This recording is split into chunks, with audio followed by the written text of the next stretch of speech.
on that, but it is a serious thing, and it's not serious until it happens. And then when it does happen,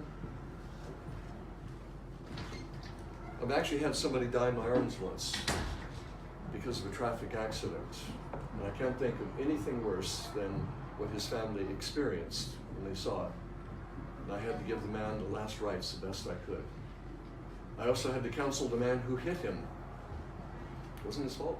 He got walked right in front of the car, boom! And the guy, the driver, was absolutely bereft. And I thought, he will never get over this unless he has a lot of therapy and a lot of self-forgiveness. So we don't want to go there anymore. Let's not take risks. Some risks are worth taking and others simply are not. Enough said about that. Well said. Well, thank you. And certainly it applies to myself. I have to watch my own driving skills. I got a ticket the other day. I was angry at the cop, but in retrospect, he was doing his duty. Changed my habits. I had to go to traffic school online. I found out things I didn't even know. Thank you, sir. Today's topic, recapturing the now. Wow. Now that's important. Recapturing the now. We're often lost by never being present, always focusing on what's next. Today we'll pray, discuss, and learn to grow about how we can remember to stop and smell the roses and enjoy being in the presence of the God of your own understanding.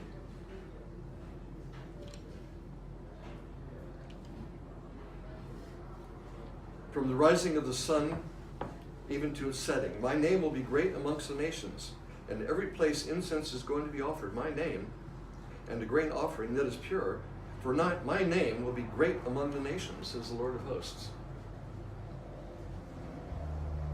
Why not? Given where we are, let us turn inward for a moment. And please join me in the Lord's Prayer. If someone would like to lead that off, and you don't have to, Our Father, who art in heaven, hallowed be thy name. Thy kingdom come. Thy will be done on earth as it is in heaven. And give us this day our daily bread. And forgive us our trespasses, as we forgive those who trespass against us. Lead us not into temptation, but deliver us from evil. For thine is the power and the glory forever. This is a very powerful prayer, very quick, very succinct. And lately I've been saying it on rising in the morning and on going to bed at night. The last thing I want to have is closure for the day in a world of beauty and prayers.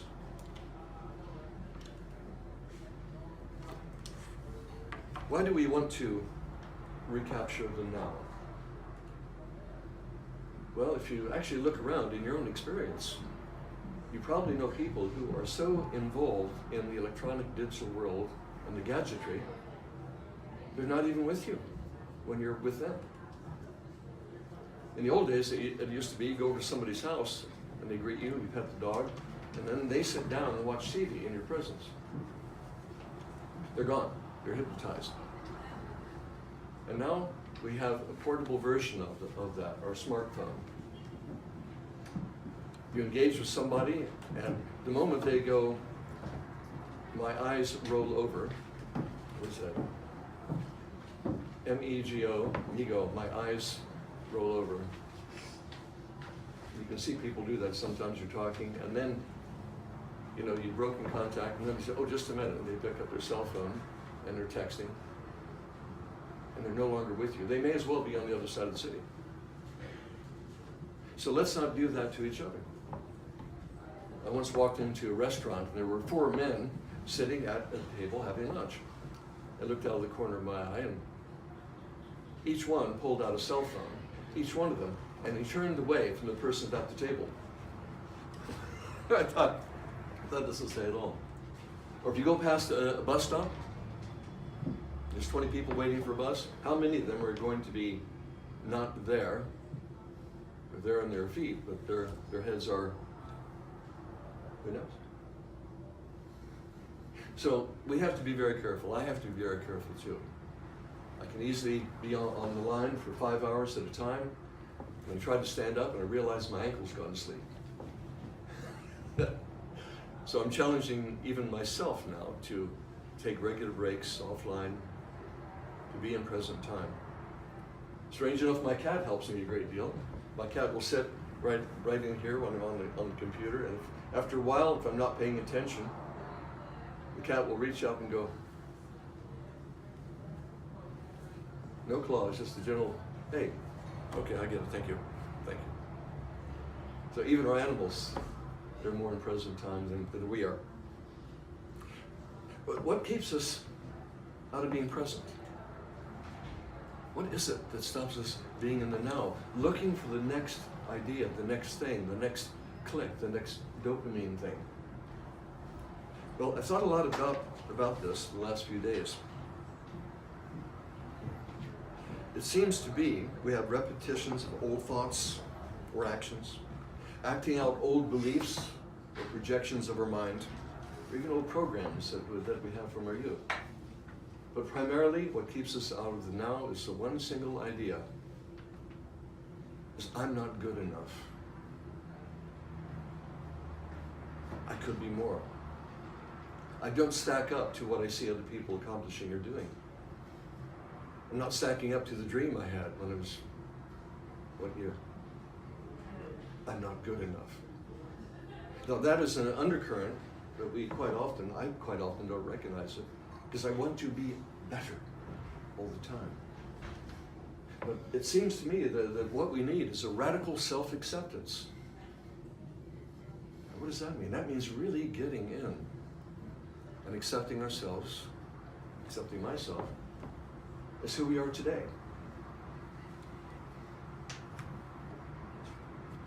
I remember something that the Old Testament, there's Moses hanging out there and looking at a burning bush. What? What was he on? And God is talking to him. And God says, or Moses said, who are you? And God says, well, I am that I am. That's all that I am. And go and tell the Israelites that I am hath sent you. Now the quote is, God didn't say I will be, or I was. No justification, just a statement. I am. And you are. And it is. There is no other. Think of this for a second. We all talk about the concept of the past or the future. And if I feel insufficient, I'm going to try to rearrange my relationship with past events in my head. I should have, I could have, I would have done. Or if I'm trying to even figure it out better, I think, this is what I'm going to do in the future. Well, good luck. The best we can do about the future is set an intention and work towards it. But the universe might have different plans. Unlimited. So here we are, rehearsing with the past, which is unchangeable.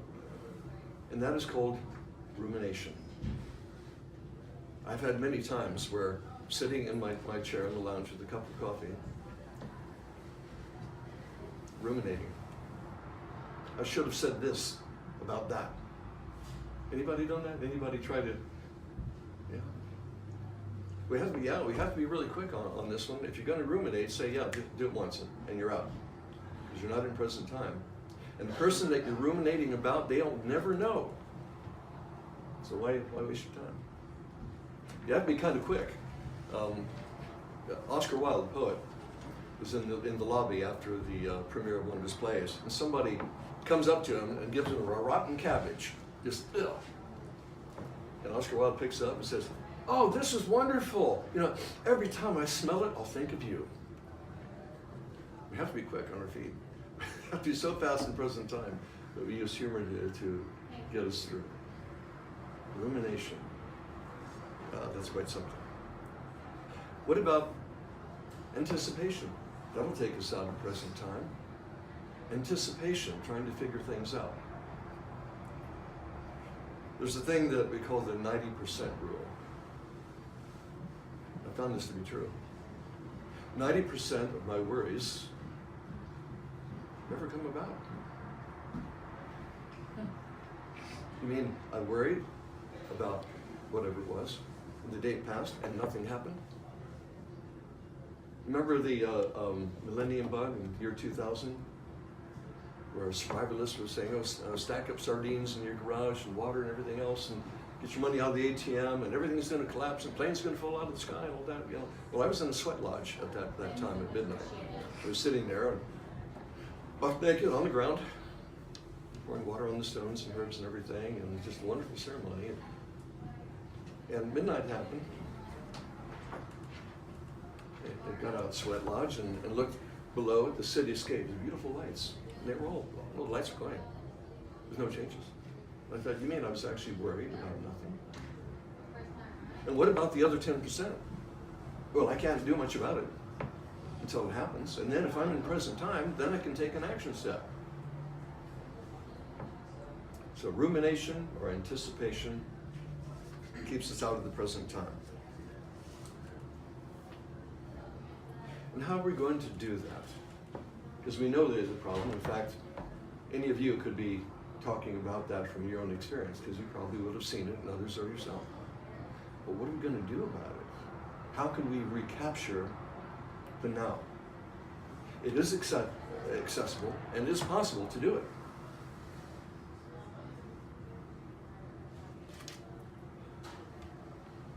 Stanford University study Mark Krakow colleagues have identified a tiny cluster of neurons that link breathing to relaxation, attention, excitement, and anxiety. It's official, folks. Breathing is going to affect your body and your mind. The older version of that is called pranayama, that all the Hindus and Buddhists, etc., do in the yoga files. Deep breathing will actually change your experience of the moment. It'll pull you out of rumination, it'll pull you out of anticipation. So everybody take a deep breath now and focus on what happens when you breathe out.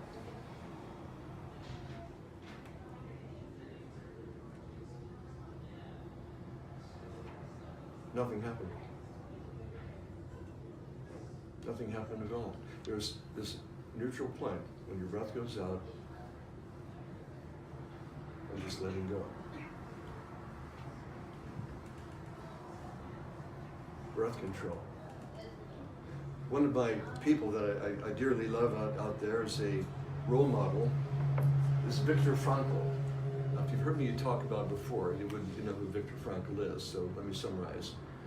He was a neurosurgeon, doctor, psychiatrist in Austria before World War II. And he was instrumental in helping thousands and thousands of people who were very, very depressed. Had something like 30,000 interviews. And then comes along the Nazis, who arrest him, throw him into a ghetto. He still continued his practice. He was arrested again, thrown into a concentration camp, where daily he had the worst experiences that a human being could probably have. His whole family was killed, minus one. People around him were dropping dead, being beaten to death, starved, tortured, and he was standing right in the middle of it. They didn't respect him, even though he told them he was a doctor. They didn't care. He was a number. They're going to work him to death. Point is that even with that, he was able to find value in his circumstances. What? How on earth could anybody find value in that kind of thing? Well, he had an idea that he brought into a philosophical point called logotherapy, which says this, and this is a really important thing. It just rocked my world when I discovered it. He said that there's a brief window between the stimulus that the life gives you and your response. Most people, that window is very small. For some people, it barely exists at all, like a knee-jerk response to a circumstance. He said, no, if you really look at it, you do have a little window where you can make a decision. So let's combine the idea of staying in present time by breath control to breathe into that time before we react. That's kind of a cool thought when you think about it, because that combines all the aspects of different religions and yoga and martial artists and top athletes in order to create just a little room to say, oh yeah, I can choose how I'm going to react. In fact, Frankl said that is the last freedom. That's the last thing that can be taken from you. Your right to choose your own response. What is that about turning the other cheek? That's a response. Somebody insults you or whacks you a good one. You turn the other cheek. Now that doesn't mean you're going to offer yourself up to get hit again. Let's not take this literally. But it does mean, in some kind of sense, you're going to walk away from it, still be vulnerable, and still be okay. Turning the other cheek. I can think of many times I should have done that. Many times my knee-jerk reaction was to, yeah? But let's see if we can breathe into that small space between stimulus and response. For Viktor Frankl went on to get many, many, many degrees, honorary degrees. He didn't even want to publish his book called Man's Search for Meaning, which is a hard read. You skim through it and you get the idea of what he's talking about. And there's freedom in the experience of other people who've been down these roads before. There's freedom. Let's pay attention to all the great masters, in particular Jesus. Wow, what a set of instructions he was giving on the Sermon on the Mount. So if you read that just from a point of view of the mechanical part of how to live, it's pretty interesting. Wow, kind of cool. What about Alan Watts, English philosopher, theologian? Yes. We are all talking all the time. All of us, all the time. Even right now. There's many conversations in this room. You're considering, you're talking to yourself the whole time. What's he talking about? What does he mean by that? Well, that's the voice that I'm talking about. That is listening, talking, making decisions, rejecting, accepting, loving, hating, whatever it is, or where's my cell phone, whatever it is. We're all talking to ourselves all the time. Good. Nothing wrong with that. However, we do have to stop and listen in order to be in the now. Because it's awfully hard to bear witness, I found, even to my own thoughts. My thoughts predominate as opposed to witnessing my own thoughts. So if Alan Watts says, stop, in present time. Dale Carnegie, one of America's greatest practical philosophers who brought in human relations in his topics for years, taught public speaking. And he said something that's really cool. He says, look, we have two ears, one mouth, let's use them in that proportion. All right.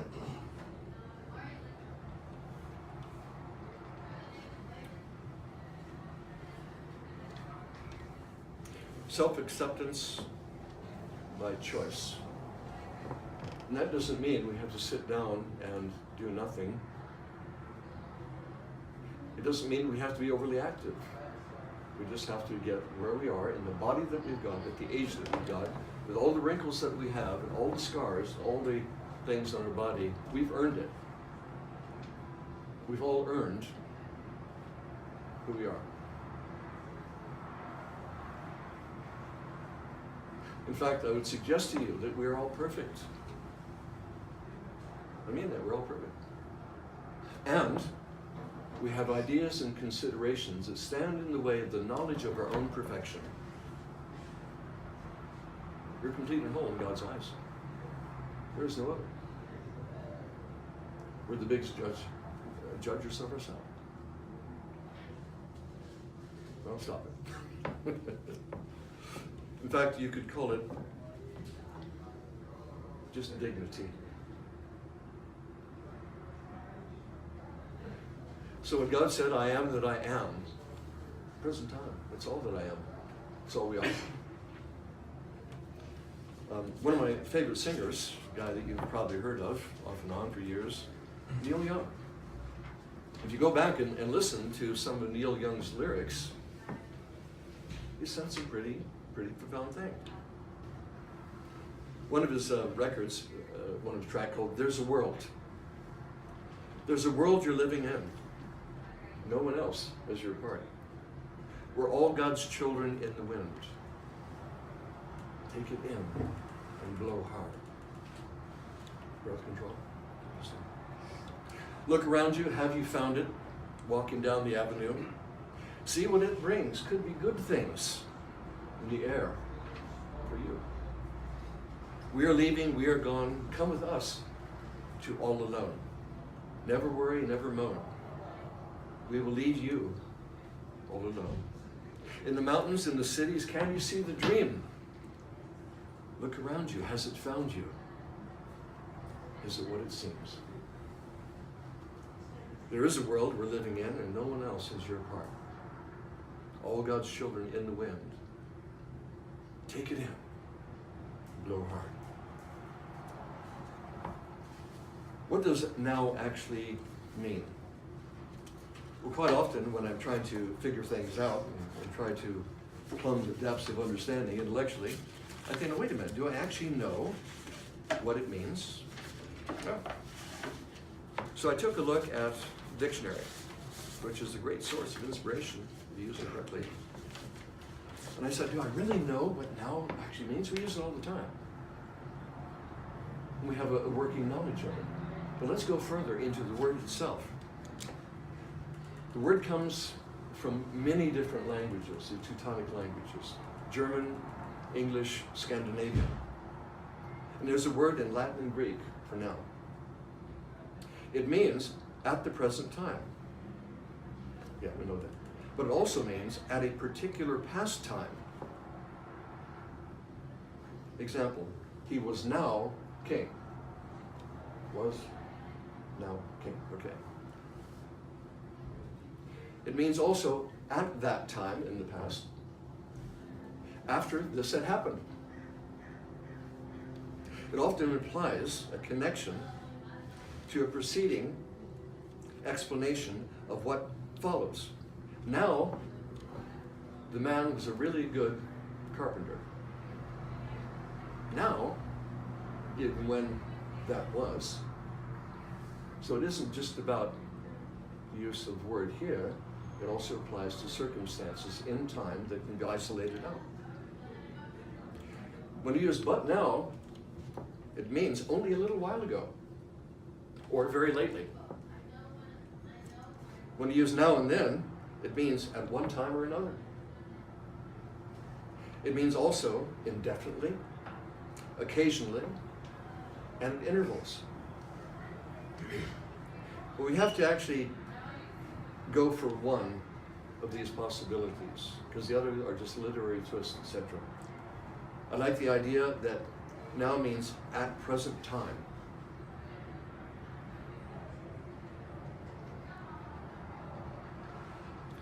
You know, the past does not exist, nor does the future. So imagine if I can time travel and I go back to, say, Hadrian's Wall in northern England where the Romans were there, and there's a Roman soldier going down guarding Britain against the Scots and all that. And you say, excuse me, how's it going? He doesn't see himself in antiquity. He doesn't see himself as we would see him in a history book. He sees himself as a real entity in the now. And I'd say, I'm from the future. He said, yeah, come on, right. It's now. So the past actually, in the experience of people, does not exist. And what about the present? That's quite real. In fact, it's the only thing that is. And the future?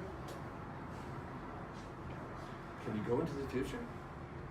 Maybe by imagination, but it's undetermined and it's dependent upon our actions today. So how can you go into the future if the actions that support that which you're thinking about have not existed? The only thing that exists is the eternal now. So what would now actually stand for? N-O-W. I'm going to give you a different memory pick. Now, N-O-W means name our world. Why name our world? Why do that? Well, because that's one of the really good ways to bear witness to what's happening. And if we can give the event in front of us a name, oh, I got that. That's what's happening now. And if we have an emotion, we can actually give it a name. Grief, sadness, joy, whatever it is. And it puts us in the now. And then we can pull back, we can objectify just enough that we can examine the present time. N-O-W, name our world. Boom. And you pull back just enough to observe being in present time. What a cool idea that is. Maybe that's what the sacrament helps us to do as well. In the sacrament, you got a choice to make. It's either a covering up of emotions and going to a somnambulic state. And I'm not saying that's bad. Or we can actually use it to open our awareness for greater plasticity of mind. That's, I believe, it's the best use after the mechanical bit of the medicine, as I mentioned. So when we've got that aspect of now, name our world, see what's going on, and pull back, we can get into other possibilities. So how about the consideration of all the masters who've been out there, literary figures, who would talk about being out there in the wilderness. The wilderness is an ideal place, it is said, to train children. Because they're looking around and they're really present and they're seeing things. When was the last time you went camping, by the way? Anybody? Anybody go out there, or maybe surfing, or out there in the real world? Yeah. How much time have we spent on the planet ourselves? I mean, physically, not much. I can't remember the last time I took my shoes off and walked on Mother Earth to feel it. I have these barrier cold shoes and carpets and wood and linoleum, all man-made constructs that we have created as human beings, as Homo sapiens. And we've cut ourselves off frequently. We've even cut ourselves off to the point that the food we eat isn't really food. Meat is something that comes in saran wrap. Has no relationship to the animal that provided it for us. Oh yeah, I paid my money. I've got my meat in saran wrap. Yeah. But we are so cut off from the natural world. So if we really want to get into the now, one of the great things that we can do is go out there. In the wilderness is the salvation of the world, said Henry David Thoreau. I think he's right. If our leaders actually got out of their offices with their fancy shoes and the beautiful flooring and went out there in the world, as Teddy Roosevelt did with John Muir, might have a different experience. They might not be offering the possibility of corporate pollution as they are now. If we're in present time in the real world, we have the chance to heal the planet as well as heal ourselves. And the challenges that we are facing right now, big ones. But if we're in the now, we name our world, let go, pull back, you just get it like, oh, I know what to do. I'm going to create an elegant future. So joy is available to us at the drop of a hat.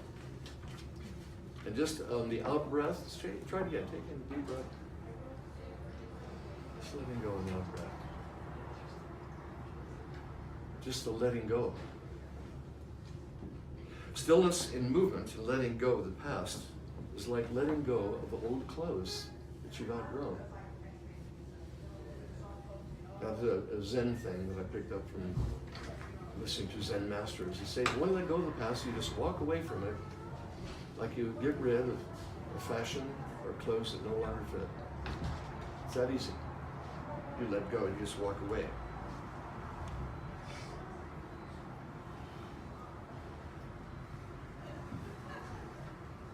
We can use different phrases in our literary history or spiritual history to really lock onto these ideas. There was some Persian wisdom that came up years ago. It said, "This too shall pass." The pendulum will swing. Nothing is static. Everything is up for change. And here's what Abraham Lincoln said about that just before he was inaugurated as president. He said, an Eastern monarch once challenged his wise man to invent him a sentence to be ever in view, which should be true and appropriate in all times and situations. They presented to him the words, "And this too shall pass away." He said, how much it expresses, how chastening in the hour of pride, how consoling in the depths of affliction. This too shall pass.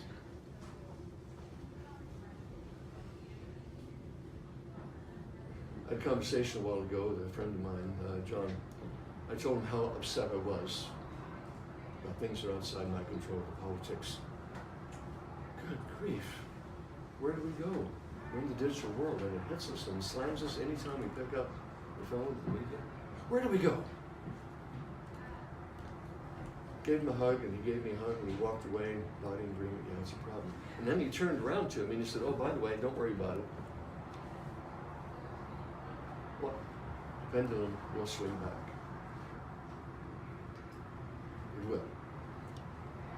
Especially when you realize that that is the possibility and the actuality of reality. Things do change. There isn't anything that is permanent. What I would suggest to you, something really important. Stillness can actually be found in action instead of rumination. You don't have to be in stillness to find the now. It's good occasionally to get into that. But stillness can actually be found in motion if we're astute and we're observing. We've all heard that phrase, chop wood and carry water. But you could say, wait a minute, don't chop water when you should be carrying wood. Okay, I'm going to wave my hand. That wasn't waving my hand. I was doing two things. Multitasking. Waving my hand was, but if I'm going, now that's an extreme example, but multitasking actually does not work. Stop at one, it's called, as the Buddhists would say. Stop at one. Do what you do when you're doing it. When you're taking a shower, take a shower. You have a thought, say, oh, that's interesting, I just had a thought. I'm in the now. I give it a name, I pull back. Interesting. So stillness can be found in action. And the basketball players talk about being in the zone. The top athletes talk about when they're in it, their stillness. Instead of like walking on hot coals, they're walking on popcorn. You have to walk on hot coals, try that one. Witnessing without judgment and releasing the breath. Being in present time. Living in the present. We're living with the acceptance of the eternal now. And there's something that I want to throw into the mix of that. Jesus' last commandment. Love one another as I have loved you.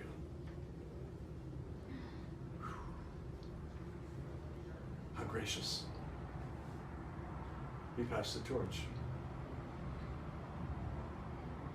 So what we are trying to do in this church is to, again, build community. Now, many people come in here for the medicine.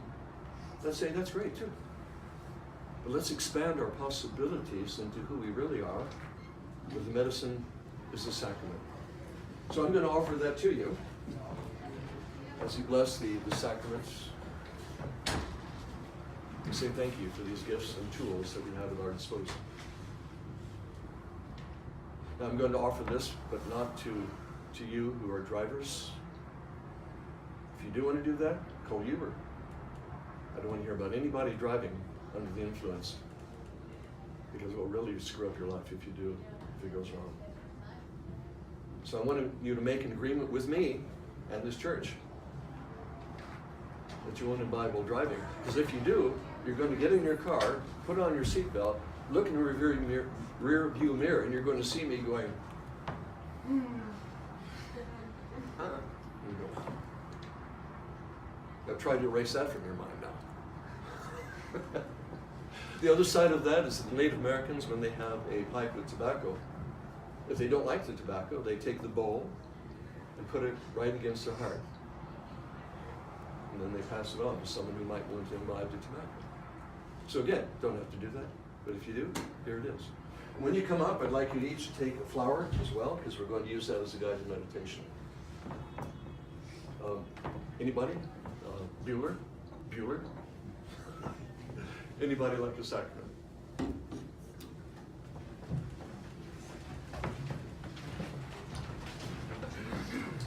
Thank you. May it serve you well in your choices. It's good to see you. Yes, indeed. And take a flower off the table, or even one of these. It's good to see you. Thank you. I'm watching your eyes. I'm grateful to see you this morning. Good to see you in the net.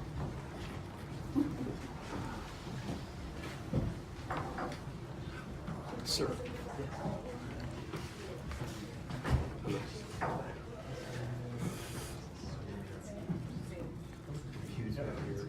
Serve you well in your choices. They're all individuals, so just pull one out as easy as you can. That's great. All right, how about a big orange one there? Yeah, go from that. Thank you. Good to see you.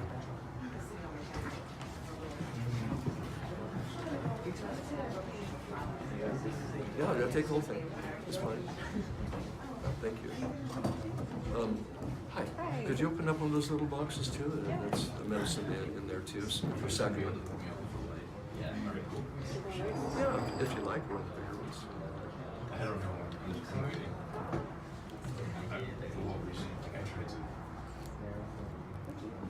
I've never actually. Again, this is for sacramental use in this church. That is its purpose, and there is no other.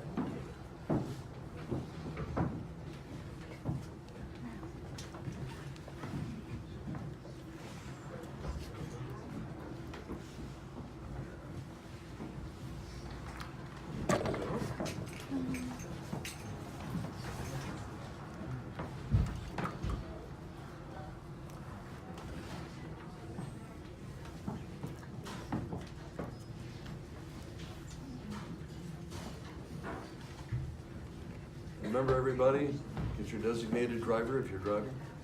Come back, get your car later. Hello. You all smiles today. It's good to see you. And we got just enough left. Your choice. Like the glasses. Thank you indeed.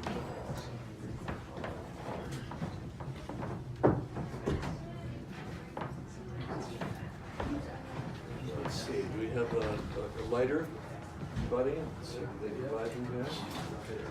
Pass that on if you like. And it's going to get a bit smoky in here. And that's okay. If you have to open the door and leave, that's fine. There's no requirements. Excuse me. Nothing to do. Thank you. Where are you, Ashton? So again, there's Ashton.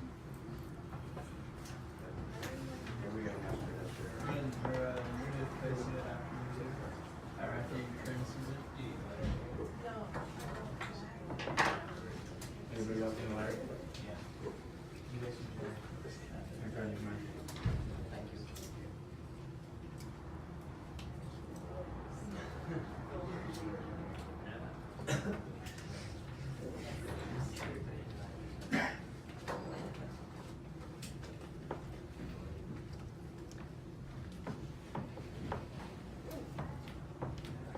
Going within You guys need it?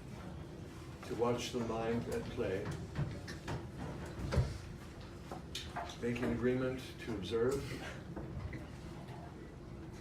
and to inspire yourself, even to forgive.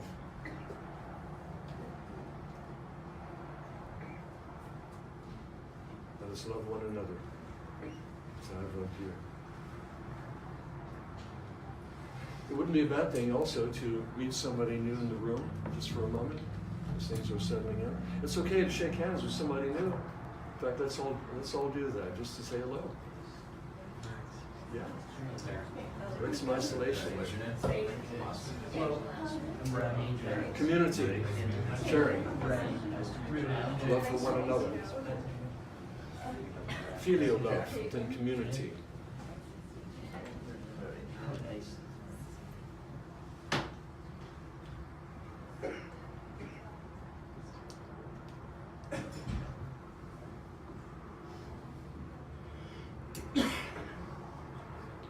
So consider for a second the flower that you have in front of you.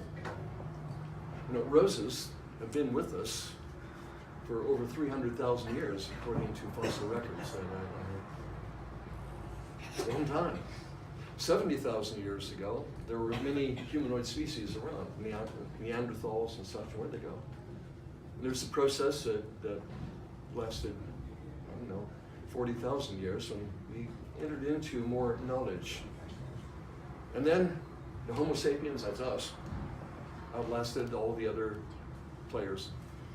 How did that happen? It happened primarily, the theory is, because of language, because we could talk and create community, a larger and larger community. We could share ideas. We could share the gospel. We can build relationships with people in the distance because we're on the same page. Building community, not a bad idea. So when we're in the media, let's use it appropriately on the internet. Let's build community. And what about our emails? They're not emails, they're emails. How about writing a letter instead? In your own handwriting? Wow. Especially when somebody gets it, not just for a birthday card. But how cool is that to be in present time with someone? And if somebody's done you a favor, give them a thank you card. You can bet they'll keep that thank you card somewhere in their desk for a long period of time. It works a treat. So take a look at your flower now. Welcome. Have a flower. Thank you, sir. Take a look at it. Oh, no, there's no water in that. Oh, wait a minute, hang on, maybe.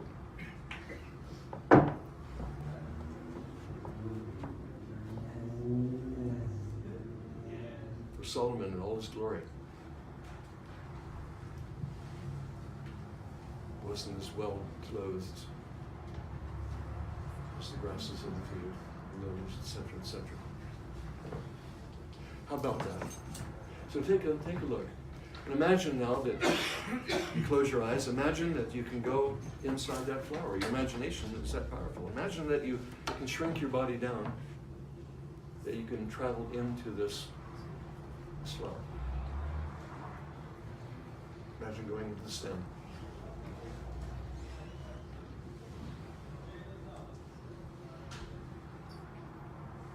Imagine that you can crawl up the stem into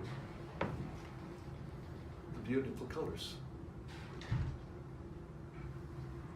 You can let that color float inside you right now. If you have trouble doing that, just look at the color and imagine it.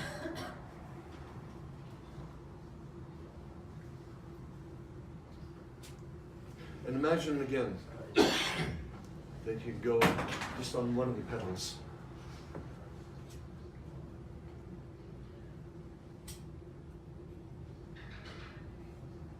And you can see the structure of the petal, maybe some fiber, veins, whatever you call it, a bit of dust, additional color on that one leaf that you thought, the one flower that you thought had only one color. You might see 5 or 6 colors now if you look closely.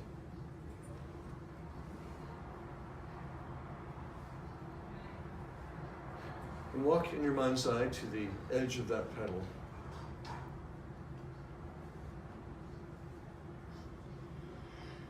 And see if you can bounce up and down on it. As if it's a diving board.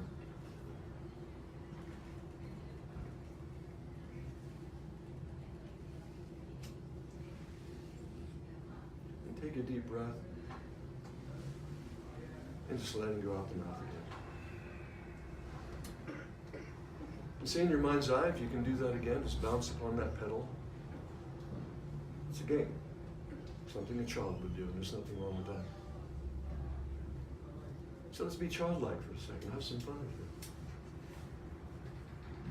Bouncing up and down on that.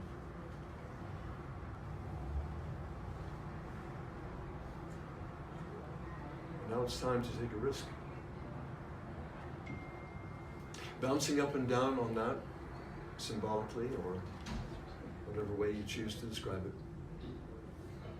I'm going to ask you to bounce and fly off that petal. Just letting go.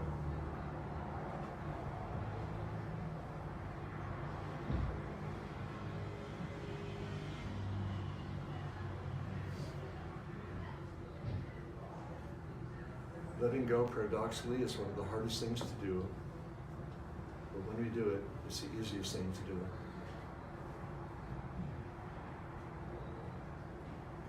For between stimulus and response, we have a choice.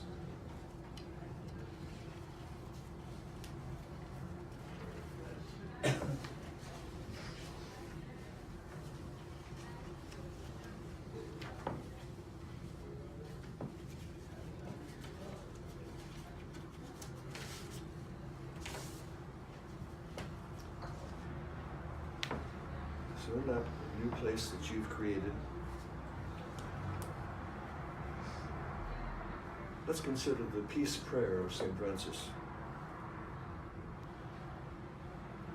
Lord, make me an instrument of your peace. Where there's hatred, let me sow love. When there's injury, pardon. Where there's doubt, faith. Where there's darkness, let me bring in light. Where there's sadness, joy. Divine Master, grant that I may not so much seek to be consoled as to console others, to be understood as to understand, not to be loved as much as to love. For it is in giving that we receive.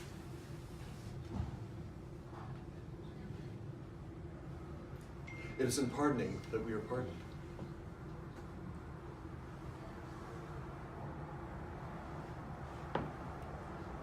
It is in dying, letting go, that we are born again into eternal life.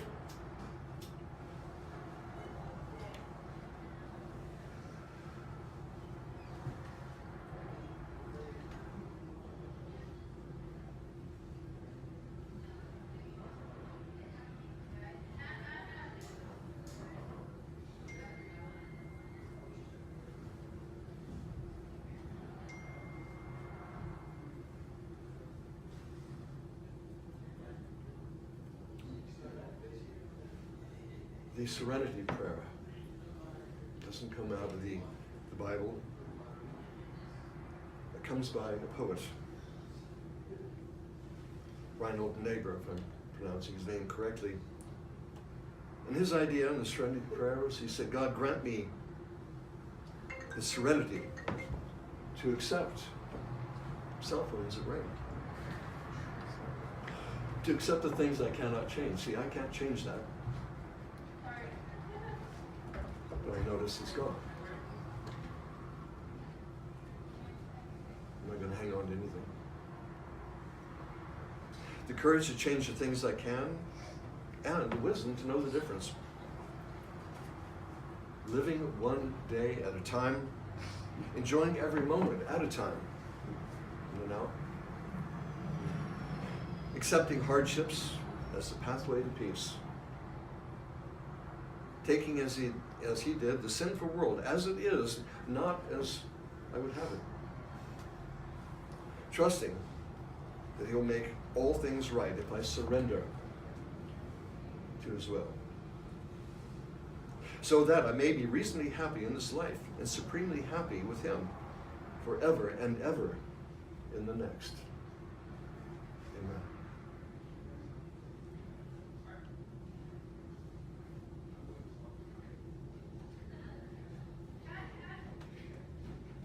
If you could now, take a look at your hands. Maybe one hand if you like. How extraordinary. Our bodies. Our chance to move around the planet, to experience life. In our hands. All the lines, how the fingers move. How extraordinary it is to have a vehicle, a body. Using that as a metaphor again. The kingdom of heaven is at hand. It's here and now. Anytime. You embrace the now.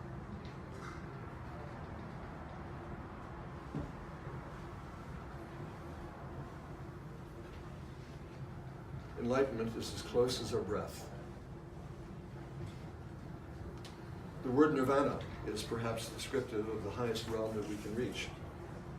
And yet, nirvana is about letting go. Not hanging on even to expectations and anticipations. And the letting go that takes place, we're in the now, is just superb. So let us recapture the now, taking what happened here today in whatever way would be useful, leaving the rest. Now, name our world, N-O-W. Give it awareness, and then pull back and let it go.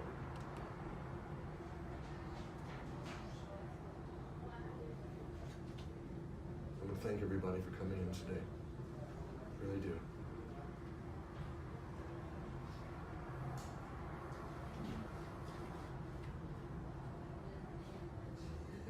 It thrills me to see so many people here. And each one of us on a separate journey, and yet we're in community also. God bless you. Peace be with you. Please feel free to stay in the room and meditate and to pray. If you have to leave, that's okay too. I'll see you outside.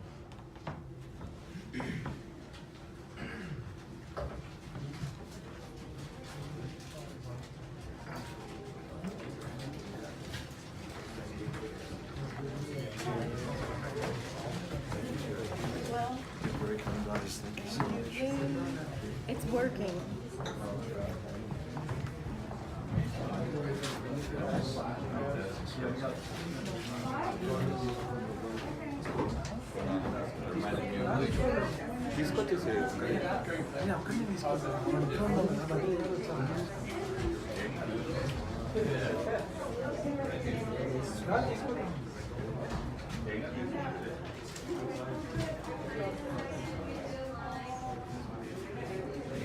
Go back.